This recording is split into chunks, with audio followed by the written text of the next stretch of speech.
이제 오늘 전 여러분들과 함께 성령의 9번째 열매 절제에 대해서 함께 나누고 싶습니다. 이 절제가 오늘로 한 번으로 끝날지 다음 주까지 이어질지 저는 잘 모르지만 일단 오늘 말씀에 충실하겠습니다. 여러분, 우리가 심리학에서 가장 유명한 잘 알려진 실험 가운데 하나를 꼽으라면 저는 이 마시멜로 테스트를 선택할 것 같아요. 아시는 분들은 잘 아실 것입니다. 책도 나왔고요. 60년대, 70년대 스탠포드 대학에서 학교 안에 있는 유아원 아이들을 대상으로 이제 마시멜로 테스트를 하는 거예요. 이게 어떤 실험이냐면 아이들한테 이 마시멜로를 하나 딱 줍니다. 그래서 눈앞에 마시멜로가 하나씩 있어요. 그런데 선생님이 이렇게 얘기해요. 너 이거 지금 바로 먹지 않고 기다리고 참으면 2개 줄게. 그래서 실제로 그 아이들을 보니까 어떤 아이들은 그걸 바로 못 참고 먹었고 어떤 아이들은 진짜 선생님이 2개 줄 때까지 기다렸습니다. 근데 이 연구가 유명해진 이유는 참고 기다린 이 아이들이 나중에 커서 학업 성적도 더 좋고 SAT 점수도 더 높고 사회에서 더 성공하는 경향이 있다는 것이 발표가 됐습니다. 그때 나름 센세이션을 일으켰어요. 와, 그렇구나. 이 아이들이 이 어렸을 때 잘 참는 것을 배우고 절제력을 가지면은 나중에 커서 성공할 수 있는 확률이 더 올라가는구나. 이렇게 인식이 되었습니다. 그런데 그 이후에 여러 개 대학에서 특별히 최근에는 뉴욕 대학하고 로체스터 대학에서 후속 연구들이 나왔는데요. 여기에 또 굉장히 중요한 질문을 던지게 됩니다.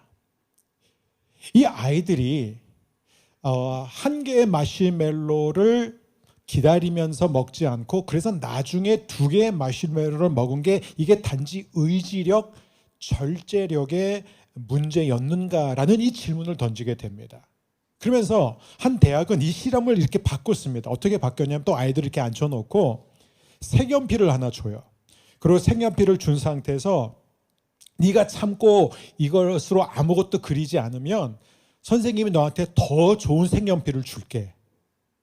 그렇게 이제 아이들이 어떤 아이는 참고 어떤 아이는 참지 못하죠. 근데 이제 참은 아이들한테 진짜로 이 색연필을 더 좋은 색연필을 주기도 했지만 일부 아이들한테는 그 약속을 어겼어요. 안 줬습니다. 참았는데도. 그러니까 일부는 참았는데 색연필을 진짜 약속대로 받았고 좋은 색연필을 근데 참은 아이들 중에 일부는 못 받았어요. 자, 그 다음에 이제 마시멜로 테스트를 했습니다. 마시멜로를 딱 놔두고 너 이번에 이거 바로 먹지 않고 참으면 마시멜로 2개 줄게 라고 했을 때 여러분 어떤 결과가 일어났을까요? 배신의 경험이 있는 아이들은 참지 않고 바로 먹었습니다. 그런데 정말로 자기가 참고 좋은 색연필을 받은 아이들은요, 어떻게 했을까요? 기다리지 않은 아이들보다 13분을 더 참았습니다. 13분을 더 기다렸어요. 여러분, 이 연구가 우리에게 보여주는 것이 무엇이죠? 내 눈앞에 있는 마시멜로를 먹느냐 안 먹느냐는 단지 참을성이 있느냐 없느냐의 문제가 아니라 가장 큰 변수는 사실 뭐예요? 환경에 대한 신뢰였다는 거예요. 야, 조금만 기다리면 정말로 2개를 줄까? 선생님이 정말 2개 주실까? 내가 이 선생님의 말을 믿어도 될까? 이 어른의 말을 믿어도 될까? 즉, 이 미래의 보상이 정말로 올 것이라는 그 믿음이 있는 아이들만 눈앞에 있는 하나를 내려놓고 눈앞에 없는 2개를 선택할 수 있었다는 것입니다. 반대로 약속이 깨진 환경에 있는 아이들의 특징은 뭐예요? 지금 눈앞에 있는 이 하나를 당장 집어 먹는 것이 가장 현명하고 합리적인 선택이었다는 것이죠. 그러면서 이 연구가 밝혀낸 것은 결국 약속이 자주 깨지는 환경 속에서 자라난 아이들일수록 이것은 절제력의 문제가 아니라 차라리 기다렸다가 못 받느니 지금이라도 내가 먹자. 그러므로 이것은 내가 얼마큼 기다리느냐 못 기다리냐의 단순한 의지력의 문제가 아니었다는 것이죠. 한마디로 약속을 해준 그 어른을 내가 믿을 수 있느냐, 그리고 내가 있는 이 환경이 정말 믿을 만한 거에 따라서, 즉 신뢰에 따라서 결정된다는 것이 드러났습니다. 여러분, 우리의 삶도 다르지 않아요. 우리는 절제하면 보통 뭘 생각하죠? 참아야지. 이를 악물고 주먹을 불끈 쥐고 참아요. 화를 내면 안 되지. 이때 내 감정대로 말을 해버리면 안 되지. 지금 야식 먹으면 안 되지. 참아야지. 나 이거 너무너무 사고 싶을 때 참아야지. 그래서 우리는 항상 이 절제를 뭘로 생각하냐면은 이를 악물고 뭔가 짓누르는 그런 어떤 고통스럽고 즐기지 않는 그런 싸움으로 생각합니다. 그리고 특별히 우리가 지금 살고 있는 이 무한 경쟁 시대, 또 서울의 한복판에서 절제는 정말 우리에게 없어서는 안 될, 반드시 필요한 덕목처럼 느껴지죠. 그래서 우리가 남들보다 더 열심히 하고, 남들보다 덜 자고, 남들보다 더 참고, 다른 사람들보다 더 철저히 시간 관리를 해야만 우리가 살아남을 수 있고 성공할 수 있다고 생각합니다. 하지만 성경이 말하는 절제는 과연 어떤 절제인가요? 과연 정말 우리가 원하는 그 결과, 즉 우리가 성공을 위해서 우리의 본능을 참는 힘, 참는 기술이 맞을까요? 여러분, 우리는 계속해서 지금 성령의 열매를 배우고 있습니다. 절제도 역시 성령의 열매라는 것이에요. 이 성령의 9째 열매로서의 이 존재는, 이 절제는요, 결국 뭐죠? 절제는 절제력의 문제가 아니에요. 사실은 뭐예요? 복음에 대한 확신의 문제입니다. 하나님에 대한 신뢰의 문제라는 거예요. 나는 정말 하나님이 나를 사랑하신다는 것을 믿고 있느냐, 이거예요. 하나님이 나에게 주신 그 약속을 하나님이 반드시 이루실 것이라는 것을 나는 지금 얼마큼 확신하고 있느냐. 하나님이 지금도 나를 위해서 최선을 다해서 일을 하고 계신다는 것을 나는 믿고 있느냐. 환경도 마찬가지입니다. 우리가 처해진 이 현실을 보면서 정말로 하나님은 역사의 주인이시고, 하나님은 모든 것을 다 감찰하시며, 하나님은 반드시 악인을 심판하시고, 하나님은 의인을 반드시 세우신다는 그 하나님이심을 내가 믿느냐, 이거예요. 하나님은 절대로 실수하지 않은 분, 하나님은 절대로 졸지도 주무시지 않은 분, 하나님은 반드시 하나님을 사랑하는 자, 하나님의 뜻대로 부르심을 받은 자들에게는 합력하여, 모든 것을 합력하여 선을 이루신 줄을 믿느냐. 이런 사람은 어떻게 돼요? 절제하게 된다는 거예요. 말을 절제합니다. 분노를 절제합니다. 힘을 절제하게 됩니다. 먹는 것도 절제하고 사는 것도 절제하고. 이 절제라는 것은 바로 하나님을 향한 신뢰에서 흘러나오는 것이에요. 이 마시멜로 테스트는 참는 힘이 어디서 왔죠? 눈앞에 없는 그 2개의 마시멜로라는 선물을 정말로 믿을 수 있는가에서 나온 것처럼, 결국 성령님의 절제도요, 우리 눈에 보이지 않는 하나님의 선하심, 하나님의 사랑, 하나님의 신실하심, 그것을 내가 얼마나 믿느냐에 따라 결정되는 것입니다. 저는 여러분에게 이 믿음이 날마다 깊어지기를 축복합니다. 그래서 오늘 전 여러분들과 함께 늘 하던 대로 성경이 말하는 절제란 무엇인가? 성경적 절제는 무엇인가? 그다음에 두 번째는 비성경적 절제, 즉 가짜, 미조된 이 절제는 무엇인가? 그리고 세 번째는 복음은, 성령 하나님은 우리 안에 어떻게 이 절제 열매가 자라게 하시는가? 세 가지를 함께 살펴보고자 합니다. 첫 번째, 성경적 절제란 무엇인가? 여러분, 성경에서 절제를 뜻하는 이 헬라어는 엔크라테이아예요. 엔크라테이아, 합성어죠. 엔은 뭐죠? 전치사 in이에요. 안에 있다 이거예요. inside, in이라는 거예요. 그리고 크라테이아는 뭐죠? 권능과 힘과 지배를 말하고 있습니다. 그러니까 이 성경적인 절제는, 앵크라테는 한마디로 뭐냐면 내가 어떤 욕망을 갖고 있는데, 뭘 하고 싶은데, 무슨 말을 하고 싶은데, 뭘 먹고 싶은데, 그런데 내가 이 겉으로 이 강제로 눌러서 그것을 억제하는 힘이 아니라 내 안에서부터, 내 내면에서부터 올라오는 힘을 말하고 있어요. 다시 말하듯이 이것은 내면의 지배력이라는 것입니다. 이것을 성경적으로 정의하면 우리는 이렇게 정의할 수 있어요. 성경적 절제라는 것은 내가 정말 뭘 하고 싶은데 우리 안에 욕망이 다 있잖아요. 그 욕망에 대해서 꾹 참고 아니요 라고 말하는 것이 아니라 더 큰 기쁨, 내가 더 하고 싶어하는 그것을 위해서 욕망의 순서를 바꾸는 것이에요. 그게 바로 성경적인 절제입니다.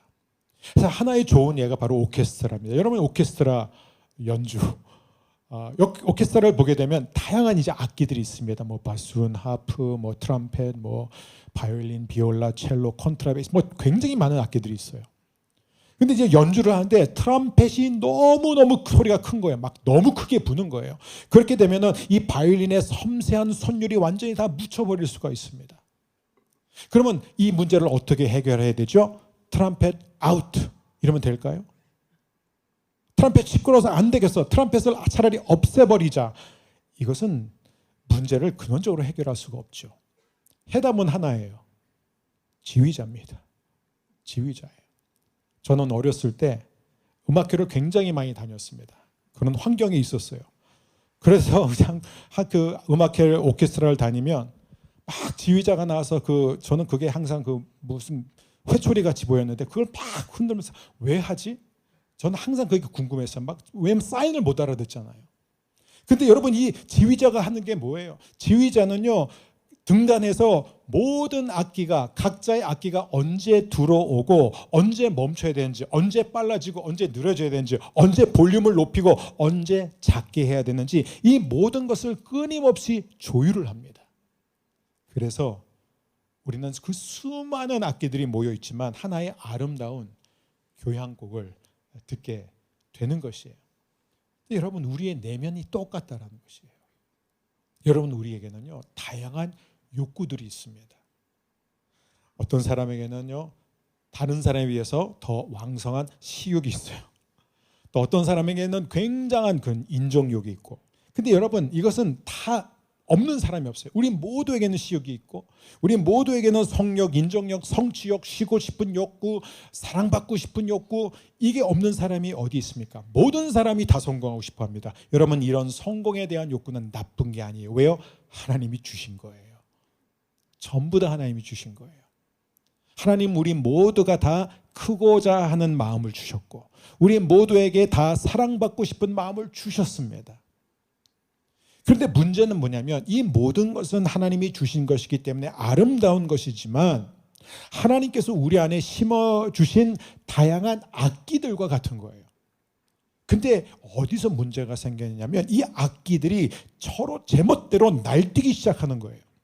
우리 안에 있는 이 욕망이 내가 지휘자야 라고 서로 지휘봉을 잡으려고 하면은 어떻게 됩니까? 그때부터 이제 잡음이 생기기 시작하는 거예요. 우리의 삶에 이 아름다운 질서가 무너지기 시작하는 것입니다. 그래서 어떤 사람은 성공 욕구가 너무 과해요. 이런 사람들의 특징이 뭐냐면 가족 사랑을 외면하게 됩니다. 짓밟는 거예요. 인정 욕구가 과한 사람은요 자기의 양심의 목소리를 계속해서 잠재웁니다. 성욕이 너무나 강한 사람들은요 상대를 사랑하는 마음을 집어삼킵니다. 그리고 휴식 욕구, 쉬고자 하는 욕구가 너무나 크면은 소명과 책임과 일상이 무너져 내릴 수밖에 없는 것이죠. 여러분 성경적 절제란 무엇일까요? 성경적 절제라는 것은 한마디로 내가 지휘봉을 내려놓는 거예요. 내가 지휘봉을 쥐고 있는 상태에서 열심히 잘라내는 게 아니에요. 노력하는 게 아닙니다. 없애려고 단절하려고 하는 것이 아니라는 거예요. 그것은 바로 내 영혼의 지휘봉을 성령님께 맡겨버리는 거예요. 성령님께 드리는 것입니다. 성령님께 공간을 내어드리는 것이에요. 그럼 성령님은 어떻게 하시는지요? 성령님은요, 우리 안에 있는 욕망들을 누르시는 분이 아니에요. 성령님은 우리 안에 있는 욕망들을 사라지게 만드는 분이 아니라는 것이에요. 성령님은 언제나 우리 안에 있는 이 욕망들을 재배열하세요. 어떻게 다시 배열하고 어떻게 우선순위를 바뀌냐면 가장 중요한 게 뭐예요? 하나님의 사랑이 우리 인생의 주선율이 되게 하시는 분이에요. 먼저 하나님이 우리를 얼마나 사랑하시고 우리를 얼마나 기뻐하시는지 알게 함으로 말미암아 우리가 하나님을 의무적으로 사랑하는 게 아니라 사랑하기 때문에 더 사랑하고 싶어서 사랑하는 것, 그럴 때 자연스럽게 우리는 이웃을 사랑하게 됩니다. 그리고 하나님 사랑과 이웃 사랑이 우리의 삶에 이어지게 되면 이런 사람은 반드시 자기 자신을 사랑해요. 자기 자신을 돌보는 사람이 된다는 것입니다. 여러분, 그래서 우리가 성령의 열매를 늘 배우고 있지만 성령의 모든 열매가 단수라고 그랬죠. 이 얘기는 뭐냐면 이 모든 열매들은 동시다발적으로 우리 안에 계속해서 자라납니다. 하나는 자라나는데 하나는 제자리. 이는 열매는 그 열매는 100% 가짜예요. 이 절제의 열매가 자란다는 것은 사랑이 같이 자라나는 거예요. 절제의 열매가 자란다는 것은 기쁨도 같이 자라는 것이에요. 여러분, 제가 굉장히 좋아하는 단어 가운데 하나가 바로 joy라는 단어예요. 제 아내의 영문 이름이 joy예요. 이거 제가 joy예요. 근데 이 joy에서 이 joy가 제가 굉장히 좋아요. 제 아내라서 좋은 게 아니라 joy의 그 뜻이 뭐예요? Jesus, J가 뭐냐면 Jesus first. 그렇죠? 그다음에 중간에 O는 others. 다른 우리 이웃이 두 번째고 Y가 U예요. U가 마지막. 여러분이 안 중요하다는 게 아니에요. 우리 중요해요. 그렇죠? 그런데 여러분, 순서가 제대로 돼야 된다는 것입니다. 항상 하나님이 먼저예요. 하나님의 사랑이 먼저예요. 그러면 우리는 자연스럽게 하나님께서 우리에게 이웃으로 두신 가족과 우리 주위에 있는 사람들을, 우리가 만난 사람들을 사랑하게 되고, 그런 사람은 자기 자신을 아름답게 가꾸고 관리하게 된다는 것이에요. 사랑하는 여러분, 이것이 바로 복음적인 절제입니다. 두 번째 우리가 함께 볼 것은 가짜 절제는 무엇인가? 너무 많아요. 근데 우리가 두 가지만 봤으면 좋겠습니다. 첫 번째는 바로 도덕주의적인 억압, 제가 이렇게 표현해서 도덕주의라는 절제입니다. 자, 이런 절제의 특징이 뭔지 아세요? 이거는 정말 자기 노력, 자기 의지로 버티는 절제예요. 말하자면 깡으로 버티는 절제예요. 특별히 이제 한국에서 이제 보수적인 교회에서 자라난 사람들이 이 깡으로 버티는 절제가 정말 뛰어납니다. 이를 악물고 손톱이 하얗게 되도록 그냥 참아내는 방식이에요. 그래서 이런 사람들이 정말 성공하면 어떻게 될까요? 성공하면 할수록 교만해진다는 거예요. 자만심에 빠지고 그렇게 하지 못한 사람들을 비판하고 정죄하고 무시하게 된다는 거예요. 이게 바로 예수님 시대의 바리새인들, 종교 지도자들, 백성의 장로들의 율법학자들의 현 주소였습니다. 그들은 겉으로 하는, 깡으로 하는 이 절제는요 굉장히 뛰어났습니다. 그런데 만일 그들이 그렇게 하다가 실패하면 어떻게 되죠? 그러면 그들은 한순간에 깊은 자책과 수치심을 경험하게 됩니다. 남들은 이 정도는 하는데 왜 나는 이것밖에 못할까? 왜 나는 이 정도밖에 되지 않을까? 하면서 자기 혐오가 밀려오기 시작하는 것이죠. 자, 이런 사람들의 특징은 뭐예요? 겉으로 보기에는요 절제력이 대단합니다. 하지만 그의 이 절제를 움직이는 엔진은 하나님을 향한 사랑이 아니에요. 그것은 뭐예요? 자기 사랑이에요. 나의 의로움, 내가 이 정도는 되는 사람, 나는 이 정도로 괜찮은 사람이라는 자아를 자랑하는 절제입니다. 여러분, 이런 절제에는 당연히 없는 게 있어요. 뭐가 없을까요? 기쁨이 없어요. 이런 절제는 자유가 있을 수가 없어요. 이런 자유에는 사랑이 있을 수가 없고 배려가 있을 수 없습니다. 여러분, 제가 예전에 사역하던 교회에서 자타가 인정하는 자기 관리의 끝판왕인 장로님이 한 분 계셨어요. 와, 이분은 정말 평생을 어떻게 사셨냐? 3시 반, 늦어도 4시에 일어나세요. 그러면 가장 먼저 하는 게 뭐예요? 성경을 읽고 기도하십니다. 그 다음에 루틴처럼 운동하세요. 그리고 이분은요 하루 3끼 식단도 철저했습니다. 오죽하면 사람들이 막 뭘 먹으러 갈 때 장로님을 안 부르자고 그래요. 왜냐하면 너무 이분한테 맞춰야 되니까.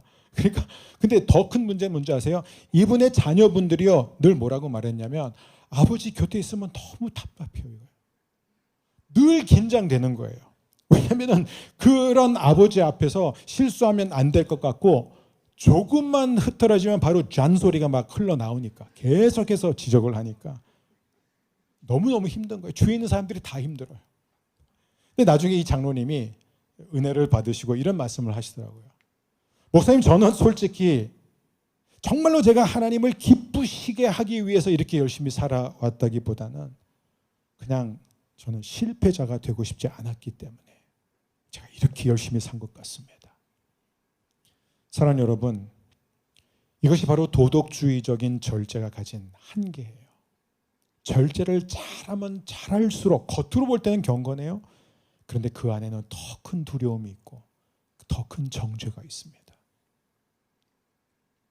또 하나의 미조된 절제가 하나 있는데 그것은 이 도덕주의적인 절제보다 훨씬 더 부드럽고 아주 세련된 절제인데 그것이 바로 평판을 위한 자기 관리입니다. 평판을 위해 자기 관리. 특별히 이건 교회 안에서 직분을 가진 사람일수록 그리고 사회적인 지위가 높은 사람일수록 자기 이미지 관리에 익숙한 사람들이 너무너무 빠지기 쉬운 절제입니다. 이건 너무 중요해요. 자기 평판이 모든 것이잖아요. 그래서 겉으로 보면 정말 완벽합니다. 과식하지도 않고 화를 여간해서 내지도 않고 말투도 굉장히 세련되고 옷차림도 언제나 보면 굉장히 좋아요. 뛰어나요. 행동도 본받을 만합니다. 그러니까 모든 것이 다 품이 있어요. 그런데 정말로 이런 절제력이 내가 정말 하나님 앞에서 거룩해지기 위해서 하는 것일까요? 아니면 내 건강이 무너지면 내가 내 건강을 지키지 못하면 내 커리어에 문제가 생기기 때문에 내가 정말 사람들에게 이런 모습으로 계속해서 비춰지지 않는다면 사람들이 나에 대해서 업신여기거나 나에 대해서 실망할까 봐 하는 두려움. 내가 이 정도는 생활 관리를 해줘야 내 수준에 어울리는 게 아닐까. 제가 이제 신학교에 들어간 지 얼마 안 됐을 때예요. 그때 이제 대학교 때 친구들을 만나서 막 얘기를 하는데 이제 이 친구들이 이런 얘기를 하는 거예요. 자기 교회 목사님들을 이제 흉보면서 우리가 목사님도 인간이란 건 알겠는데 좀 우리 앞에서는 인간적인 모습을 좀 안 보여줬으면 좋겠어요. 그냥 우리 앞에서만큼은 그냥 좀 거룩한 모습만 보여줬으면 좋겠어라는 그 얘기를 들으면서 제가 엄청 주눅 들었던 기억이 나요. 그래서 저도 모르게 자꾸 이렇게 막 사람들 앞에 말투도 그렇고 행동 거지도 그렇고 굉장히 제가 신경 썼던 저희 20대가 너무나 생각납니다. 그래서 제가 그때 익숙했던 목사님들은 대부분 어떤 목사님들이었냐면 이렇게 교회에서 걸어 다니실 때 항상 성경을 이렇게 끼고 다니셨어요. 항상. 그래서 제가 목사님 안녕하세요 하고 이렇게 저는 그런 목사님들을 많이 봤기 때문에 저래야 된다. 근데 저에게는 안 맞는 옷이더라고요. 여러분, 사실 우리가 하는 이런 절제는요, 우리가 작은 우상을 더 큰 우상으로 바꿀 때가 더 많습니다. 내가 남들 앞에 언어도 절제하고 행동도 조심하고 옷차림도 그렇고 다 노력하지만 사실 뭐예요? 이런 작은 우상은 어떻게 보면 평판과 이미지라는 더 큰 우상으로 우리가 계속해서 교체해 나가는 것이에요. 겉으로 볼 때는 분명히 절제해요. 겉으로 볼 때는 경건해요. 아름답습니다. 하지만 그 속에는 늘 불안이 가득해요. 왜요? 위선이 자리 잡고 있기 때문에. 이런 사람들의 특징이 뭔지 아세요? 밖에서는 잘하고 집에 가서는 풀린다는 거예요. 그래서 자기 가족에게 막말을 합니다. 분을 참지 못해요. 밖에서는 열심히 하는데 집에 와서는 폭식을 하기도 하고 막 뭔가에 중독돼서 막 TV를 보고 소파에 앉아서 하종일 뭔가를 보는. 여러분, 이 두 가짜 절제의 공통점 다 똑같아요. 모든 성령의 열매의 가짜 버전은 뭐예요? 다 그 안엔 두려움이 있다는 거예요. 실패할까 봐 두렵고 인정받지 못할까 봐 두렵고 무시당할까 봐 두려운 것입니다. 그리고 이런 모든 두려움으로 인해 생긴 절제, 우리의 노력으로 생기는 절제는 결국 우리를 피폐하게 만들어요. 절제를 하면 할수록, 성공할수록 사랑이 줄어들어요. 기쁨도 줄어들어요. 평안도 줄어들어요. 계속해서 바짝 조이고 버티고 참다가 어느 날 무너져 내린다는 것이죠. 자, 그렇다면 마지막으로 복음은 우리 안에서 어떻게 이 절제의 열매를 자라게 하는가? 여기서 우리는 다시 한번 우리가 3주 전에 온유라는 이 열매를 함께 나누면서 살펴봤던 예수님의 세례 장면을 떠올렸으면 좋겠습니다. 여러분, 예수님이 세례를 받으실 때 예수님의 연세가 30세였어요. 제가 왜 연세라는 표현을 쓰는지 그 설교를 들으신 분들은 아실 거예요. 결코 청년이 아니었습니다. 자, 예수님이 30세에 공생애를 시작하시기도 전 상태는 어떤 상태예요? 그때까지 무직, 젊었을 때는 카펜터 일, 목수의 일을 하셨지만 그때까지는 일을 계속 하지 않으셨습니다. 그 다음에는 예수님은 뭐예요? 아무런 기적도 행한 적이 없고 병든 자를 고친 적도 없고 설교를 한 적도 없어요. 다시 말하면 하나님이 메시아를 이 땅에 보내신 뜻 가운데 그 어떤 것도 순종한 적이 없는 상태였습니다. 우리가 아는 한도 내에서는 그래요. 성경에도 그걸 강조하고 있습니다. 그런데 그때 하늘에서 어떤 음성이 들려왔죠? You are my son. 너는 내 아들이야. 내가 너를 사랑해. 그리고 내가 너를 기뻐한다. 근데 이거를 헬라어로 읽으면 이 헬라어의 의미가 더 살아나는 거예요. 이게 어떤 의미냐면 내 아들아, 나는 너를 너무 사랑해. 그리고 나는 내가 너무 자랑스럽다 이거예요. I am so proud of you. I am delighted in you. 난 네가 너무 좋아. 나는 너를 보고 있으니까 내 마음이 너무 좋아. 너무 자랑해. 너무 대견스러워. 너무 뿌듯해. 근데 이게 말이 안 되잖아요. 예수님이 아직 하신 게 없잖아요. 근데 예수님이 그것을 먼저 듣고 그 다음에 어떤 일이 일어났죠, 여러분? 이게 중요합니다. 그 다음에 예수님이 광야로 나가세요. 그리고 그 엄청난 광야의 시험을 이겨내십니다. 어떻게 이기셨을까요? 바로 이 복음적 절제예요.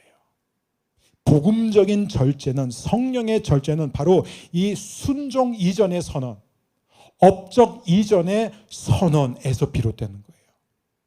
너는 이미 사랑받고 있다. 나는 이미 내가 너무 자랑스럽다.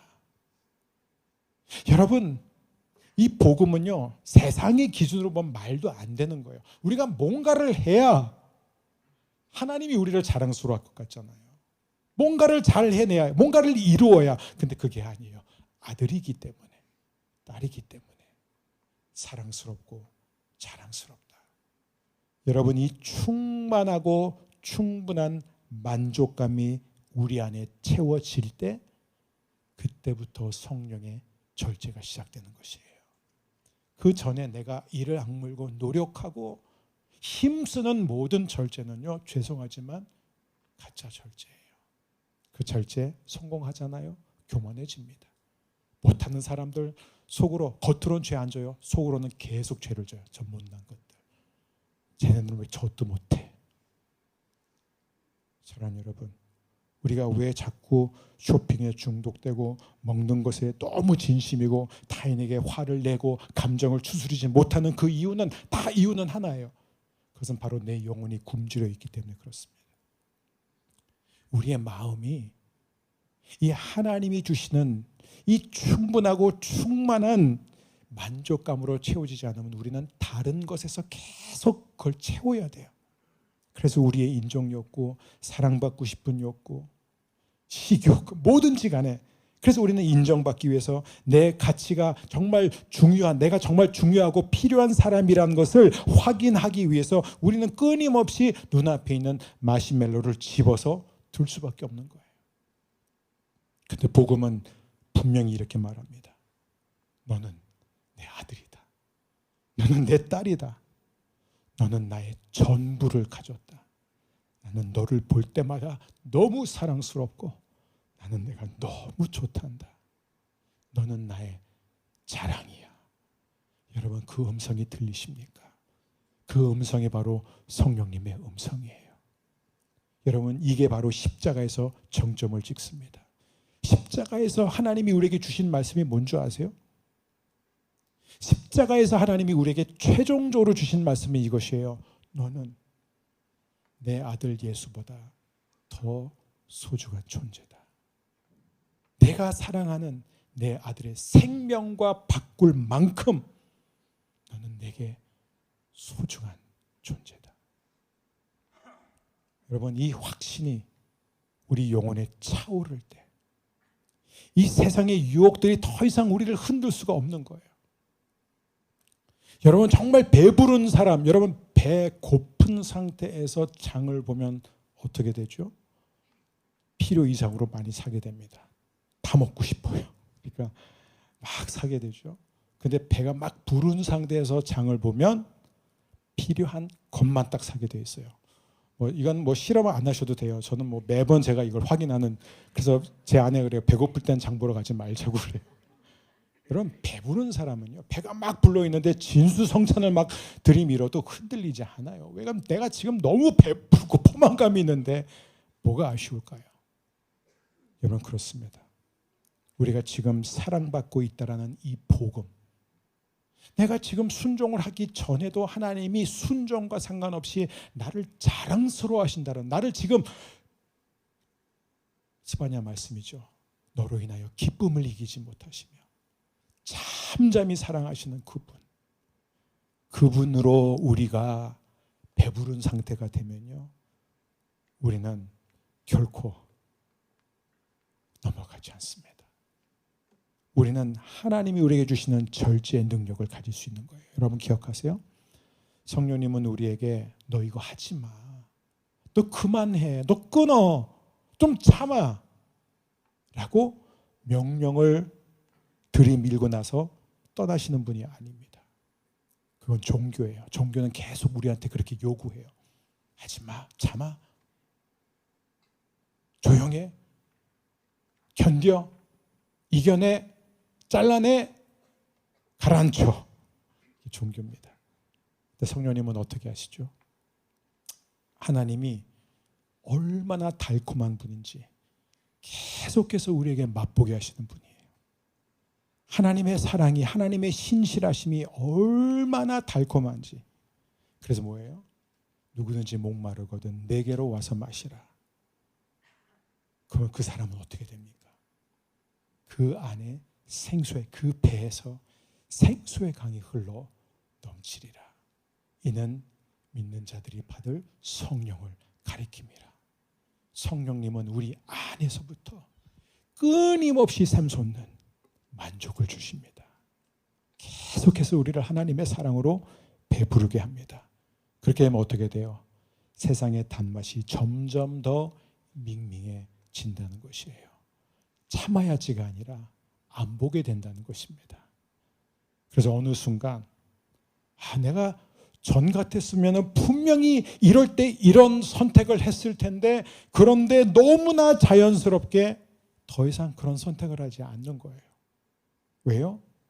왜냐하면 복음이 내 안에 새로운 능력을 만들어 냈기 때문입니다. 제가 예전에 청년 사역을 할 때 한 자매가 아주 뛰어난 자매였어요. 똑똑한 자매였는데 그 자매가 당연히 회사 부서에서 승진할 줄 알았습니다. 근데 승진해서 떨어졌어요. 근데 그 자매가 그날 너무너무 상심이 돼가지고 막 폭식하고 막 뭔가 욕도 하고 SNS에다가 막 공격성 글도 막 올리고 싶었는데, 그날 새벽에 하나님이 주셨던 메시지가 바로 마가복음 1장이었어요. 제가 그때 이제 생명의 삶을 했었을 때인데, 그때가 뭐냐면 바로 이 예수님의 세례받는 장면에서 내 아들아, 내가 너를 사랑한다, 나는 네가 너무 자랑스럽다라는 그 메시지였어요. 그래서 이 자매님이 나중에 저한테 문자가 왔어요. 목사님, 저 오늘 승진 떨어졌어요. 하지만 저의 가치가 이 한 번의 승진으로 결정되는 것이 아니기 때문에, 저는 이미 하나님의 사랑받는 딸이기 때문에 저는 분노와 폭식으로 제 자신을 망가뜨리지 않았습니다. 할렐루야. 이건 어때요? 참은 게 아니에요. 이것은 바로 내가 이미 사랑받고 있다라는 확고한 정체성에서 나오는 절제입니다. 오늘 말씀을 맺습니다. 사랑하는 성도 여러분, 절제는 우리의 의지력을 쥐어 짜내는 고행이 아니에요. 절제는 내 안에, 우리 안에 계시는 성령님이 만들어내시는 열매입니다. 이번 한 주 우리는 또 우리 각자 삶의 치열한 현장에서 수많은 크고 작은 유혹, 우리의 감정을 조절하지 못하게 하고 우리의 언어를 절제하지 못하게 하는 많은 유혹들이 우리를 찾아올 때 여러분, 우리는 이 한 가지를 기억하고 고백했으면 좋겠습니다. 나는 하나님의 아들이야. 나는 하나님의 딸이야. 하나님은 나를 너무너무 사랑하셔. 그리고 하나님은 내가 너무 자랑스럽다고 하셔. 하나님은 나를 너무 기뻐하셔. 여러분, 그럴 때 우리의 시선은 더 이상 내가 뭘 하지 말아야 되지, 내가 뭘 끊어내야 되지, 내가 뭘 참아야 되지, 내가 뭘 눌러야 되지에 가지 않습니다. 우리의 시선은 이미 우리를 배부르게 하신, 만족시키신 그리스도에게로 향할 줄 믿습니다. 바로 그럴 때, 오직 그때 성령께서 저와 여러분 안에 성령님만이 만들어낼 수 있는 질서를 만들어내는 거예요. 그게 바로 세상이 감당할 수 없는 아름다운 절제 열매가 맺어지기 시작할 것입니다. 우리 시간 함께 자리에서 일어나셔서 우리의 의지력을 쥐어짜는 또 하나의 결단이 아니라 이 시간에는 이미 우리를 만족시키신 그 하나님을 바라보기를 원합니다. 이 시간 우리의 시선을 믿음으로 주님을 향해 나아가겠습니다. 이 시간에는 오늘 하나님께서 우리에게 주신 그 말씀을 우리가 함께 믿음으로 기도하는 시간입니다. 우리 한 목소리로 회개의 기도, 회복의 기도, 파송의 기도 함께 드리겠습니다. 하나님, 하나님을 신뢰하기보다 내 의지력을 신뢰했고 하나님의 사랑보다 세상의 보상에 더 목말라하며 살았습니다.